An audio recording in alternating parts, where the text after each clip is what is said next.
Hello there, my name's Scott and today I'm going to be doing a review on the RBA Coil jig, which I received from www.kkvapetech.com. Before I start though, I must point out I did receive it free of charge for the purpose of conducting a review, but my opinion of the product remains true, honest and accurate as always. Now, if you're going to watch this video today, which is the 28th of March 2014, and you go along to the website afterwards, the chances are it won't be there. However, they have said the website is going to go live in around 2 days' time. So if it's not there at the moment, just wait a couple of days and it should be all up and running. Okay, let's go straight ahead and show you in a bit more detail. Okay, so here I have the KK Vapetech RBA Coil jig, which is a very tiny and also very handy little gadget for making up your microcoils. Now, you can use it to make other sorts of coils as well. However, with microcoils, that's where it excels and that's what I've been mainly using it for. It's made out of 6061-T6 aluminum, so although it is sort of fairly hard wearing, it is also very easily scratched, as you can probably tell there. But at the end of the day, it's a little gadget for making your coil, so who really gives a toss if it picks up a little bit of sort of wear and tear along the way. Okay, I'm going to give you a very quick guided tour of the features, and then I think the best way to demonstrate it is to show you exactly how I've been using it to set up a microcoil. Right, so I'm going to start off by just getting one small criticism out of the way, and that is to do with the sticker that comes stuck on it. I think originally it said KK Vapetech, as far as I can recall anyway, but each time you use it, as soon as your skin starts rubbing against it, it just turns into a rather nasty looking blurred mess. Right in the centre of the RBA coil jig, you're going to find a hole which has a 510 threading. And this is for those people who like to work on their atomizers sitting completely upright. Now, for me personally, I find it to be an extremely difficult way of wrapping your coils. I find it almost impossible that way, but obviously there are some people who do like to do that. So if you are one of those people, all you need to do is screw your atomizer into the threaded hole there, place it flat on the table, and then you can work away to your heart's content. Towards this end of the coil jig, you're going to find a thumb screw, and this is what's used for trapping the wire, and it does a really good job of holding it nice and firmly in position. I've never had a wire actually slip out as yet. Then on the very top, you're going to find a little plug. If you take out that plug, you're going to find some storage space for your stainless steel posts. Now, it does come included with 3 stainless steel posts, and these are obviously going to be used for wrapping the coils around. One is 1.58mm. The next one is 2.38mm and the largest one is 3.17mm. Then finally, towards this end of the RBA coil jig, you're going to find a hole and another thumb screw. Now the hole is where you're going to insert your sort of stainless steel post, and the thumb screw is going to be used to tighten it up and keep it nice and securely in position. You're not limited to the sizes of the posts that come included. Basically, as long as the post will fit in there, you can use it. And all you're going to do is drop it in there and then tighten it up. Okay, so what I'm going to do now is show you the way that I've been using the Vapetech RBA coil jig to make up my microcoils. So for the post size, I'm going to be using the medium sized one, which I believe is 2.38mm. And for my wire, I'm going to be using some 28 gauge Canthal. Now, you can leave the wire on the spool and then work away and then just trim it off afterwards. However, I find it's a little bit more difficult to do that when you're trying to keep it all in shot. So I've actually cut off a piece of wire here, and I'm going to be doing it separately just to make things a little bit easier for me at the moment. Right, so the first thing I need to do is loosen off the thumb screw here and trap the wire. And it's just a simple case of tightening it up. That's it, it's now trapped.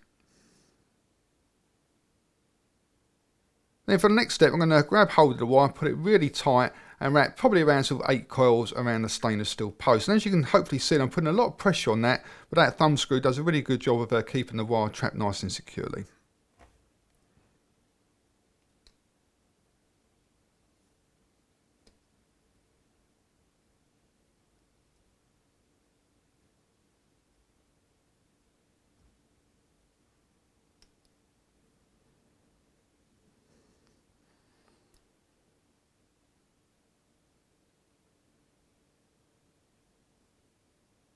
Once the coil has been wrapped, you can then just undo the thumb screw, and then undo this one as well, and remove the whole thing. Now when it comes to making your microcoils, or any coil for that matter, different people are going to have different ways of doing it, and whatever way works for you personally, that's the right way to do it. Now I know that some people like to make up the microcoils, then take the post out and heat it up with a sort of torch, let it cool down, heat it up, let it cool down. But for me personally, I prefer to actually attach it onto whatever atomizer I'm going to be using, then remove the post, then heat the coils up and use a pair of tweezers to sort of gently squeeze them together, and I find that gives me a really good results. The other thing about the RBA coil jig which is handy is that obviously once you remove the post you can actually install it with a post in there, so you're going to keep all your coils nice and neat. It allows you to sort of do little fine adjustments and position them nicely in that as well.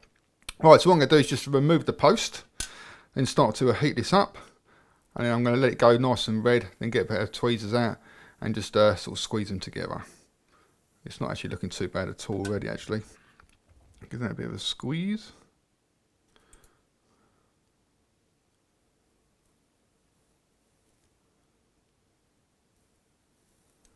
And it's looking pretty good, to be quite honest, as far as I can tell anyway. And it should be okay.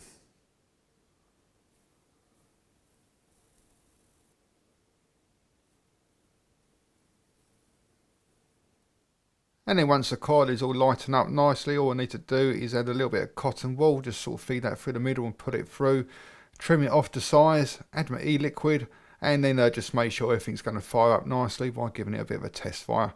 And as you can see, getting plenty of vapour.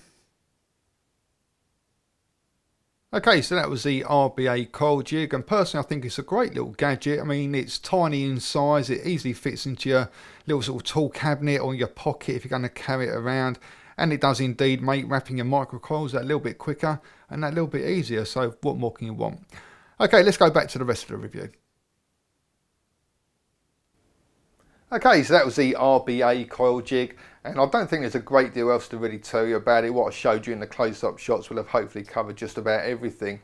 If I was going to be really picky, yes, the finish does pick up marks and scratch very, very easily. But if you think about it, if you bought a new hammer for your toolbox, would you be bothered if that started picking up a few sort of scrapes and scratches? Chances are you wouldn't, because at the end of the day it's just a tool to serve a purpose. And the RBA coil jig is also a tool to serve a purpose, so if it picks up a few minor cosmetic imperfections, you know, who really cares? And the other negative is definitely the crappy sticker, which literally just melts by looking at it. So I would advise you get rid of that straight away. Now, on a positive note, it is a very handy little gadget to have. It's tiny in size. It's only about 42 millimeters long by about 22 millimeters high, something like that. So you can easily fit it in your pocket. You can easily have it in your little toolbox. And at the end of the day, it definitely does work, and it does indeed make making your microcoils that little bit quicker and that little bit simpler to do. Okay, if you do fancy trying one out for yourself, go along to www.kkvapetech.com. Thank you very much for watching. Also come along and visit my website at www.e-cigreviews.com, and it's e-cig-reviews.com. Cheers guys, happy vaping, see you later.